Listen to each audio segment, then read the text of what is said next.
Buenos días. El día de hoy les presentaré un tema muy interesante dentro del campo de la neurocirugía. Este tema se llama hemisferectomía funcional.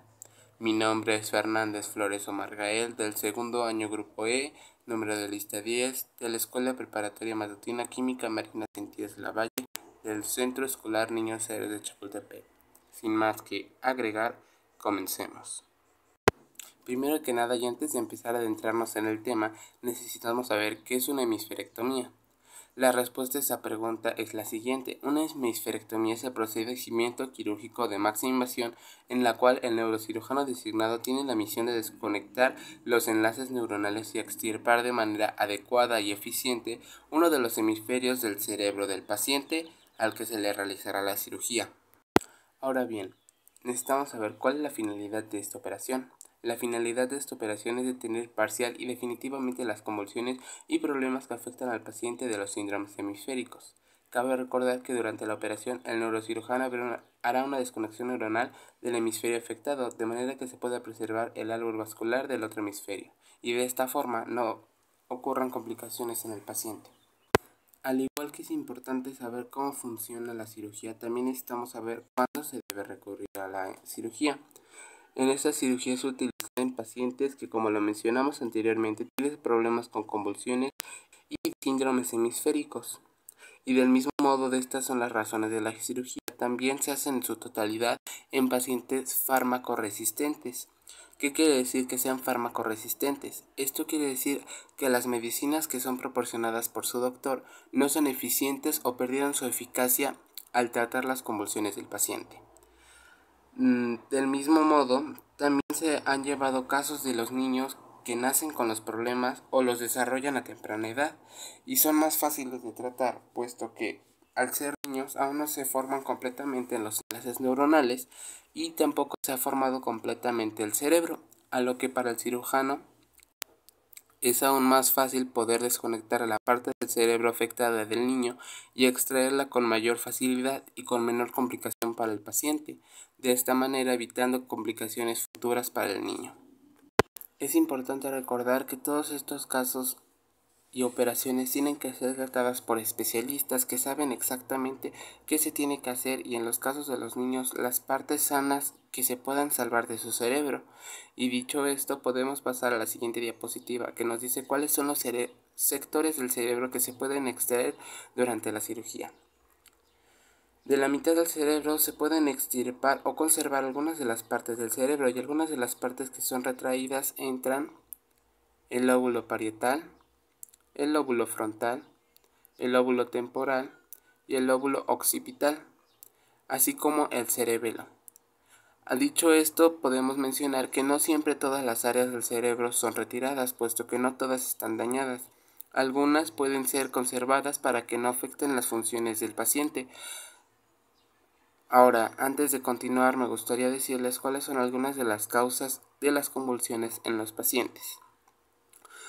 Pueden ser los niveles anormales de sodio o glucosa en la sangre, una infección cerebral como la meningitis o la encefalitis, una lesión cerebral que ocurre en el bebé durante el parto o el nacimiento, o problemas cerebrales que se asocian también a la genética o anomalías congénitas. Estas son las principales causas de convulsiones en pacientes mayores, así como en bebés recién nacidos. Ahora, es importante recordar que en todas las cirugías de alta invasión como esta siempre existirán riesgos, y algunos de los riesgos que se pueden adquirir durante esta cirugía son la pérdida parcial o total de la vista, la pérdida de habilidad motora, lo que quiere decir que no podrán coordinar, no podrán caminar bien o no podrán escribir, leer, etc. Y la última, y la que en mi opinión es la peor, es el líquido encefalorraquídeo oprima el hemisferio restante del cerebro, lo que quiere decir que la externa parte del cerebro, lo demás será llenado con líquido cefalorraquídeo, y al haber un exceso de este, oprima el pedazo del cerebro restante, lo que puede causar una hemorragia cerebral y en algunos de los casos la muerte del paciente. Ok, a continuación les presento cuáles fueron los doctores que inventaron la operación, empezando por Friedrich Leopold Goltz, quien fue el primero en proponerla en el año de 1888 y el primero en intentarla en un animal, el cual fue un perro. El segundo fue Walter Edward Dandy, quien fue el primero en hacer la cirugía en un humano en 1924. Cabe mencionar que no salió exitosamente la cirugía. Y el último y más importante, Benjamin Carson, el primer doctor en hacer la hemisferectomía con éxito en un ser humano en 1985. Benjamin fue uno de los más importantes, puesto que gracias a él se supo cuáles fueron los errores del anterior doctor y con él se dio pauta para saber qué se tenía que hacer exactamente durante todas las cirugías de este tipo y cuáles podrían ser los riesgos y cuáles cosas se debían evitar para así evitar posibles accidentes o negligencias durante las cirugías. Gracias a él también se pudo descubrir cómo y cuáles son las partes del cerebro que deberían ser extraídas para que de esta manera el paciente no muriera durante la cirugía. Y es gracias a ellos que hoy podemos decir que tenemos una solución a las personas que tienen convulsiones y son farmacoresistentes, puesto que gracias a estos científicos, doctores y descubridores e innovadores de la ciencia podemos dar una solución certera a los problemas que se presentan día a día para bastantes personas, las cuales antes no tenían ningún tratamiento, pero ahora gracias a la innovación y a los pensamientos de estos autores podemos saber qué se tiene que hacer, cómo se debe hacer, cuándo se tiene que hacer y de qué manera es la adecuada para evitar complicaciones después de las cirugías. Es gracias a ellos que ahora podemos decir que ha habido un avance dentro de la ciencia y dentro de la medicina. Y de la misma manera que es importante reconocer a estos tres autores, también es importante saber que no fueron únicamente ellos los que hicieron, sino que tuvieron apoyo de otros doctores o de otras fuentes. Ahora bien, tenemos el historial clínico de algunos pacientes que fueron operados por una hemisferectomía y los resultados fueron los siguientes. En el paciente 1 podemos encontrar que después de la cirugía tuvo 3 convulsiones al día. Después de eso, al año tuvo una mejoría del 75%, lo cual es muy bueno. Después de 2 años tuvo convulsiones diarias. Después de 5 años tuvo convulsiones cada 3 o 4 días, lo que nos da un resultado final de que tuvo episodios semanales y después de su cirugía se le dio un seguimiento de 15 años. Ok, con el paciente 2 podemos ver que después de la cirugía tuvo convulsiones 1 o 2 veces al día. Después de un año tuvo una mejoría del 90% con la que se mantuvo hasta su pronóstico final, lo cual nos pudo dejar ver que realmente tuvo una buena aceptación de su cuerpo ante la cirugía, a lo cual nunca volvió a tener convulsiones durante su vida. A este último paciente se le dio un seguimiento durante 5 años. Los seguimientos que se les dan es para ver si no tiene reacciones adversas después de la cirugía durante varios años, puesto que se pueden presentar complicaciones como la del exceso de líquido cefalorraquídeo, puesto que eso no pasa de un día para otro.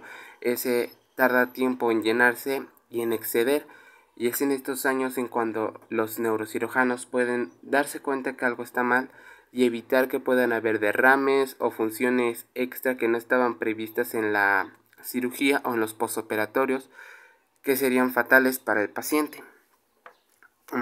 Y por último, para concluir, me gustaría decir que pues uno nunca pensaría que una cirugía de este tipo sería real, puesto que nadie pensaría que una persona puede vivir sin cerebro y llevar una vida completamente normal. Pero pues al conocer esta información y al darse cuenta que es posible, cambia completamente la forma en la que vemos el mundo y en la que vemos la medicina y los avances de la misma, puesto que desde mi punto de vista yo nunca hubiera pensado que sería capaz una persona de hacer la cirugía y de soportar una cirugía del caso del paciente. Es totalmente asombroso y creo que si seguimos aprendiendo e informándonos podremos saber cómo actuar ante diversas situaciones y ampliar nuestro conocimiento. De la misma manera, es importante siempre recordar acudir con doctores y especialistas que nos puedan ayudar con nuestros problemas. Ok, antes de terminar me gustaría presentarles mi bibliografía con la que fue realizada esta exposición y antes que nada me gustaría agradecerles por su tiempo, por su interés y por su atención. Muchísimas gracias.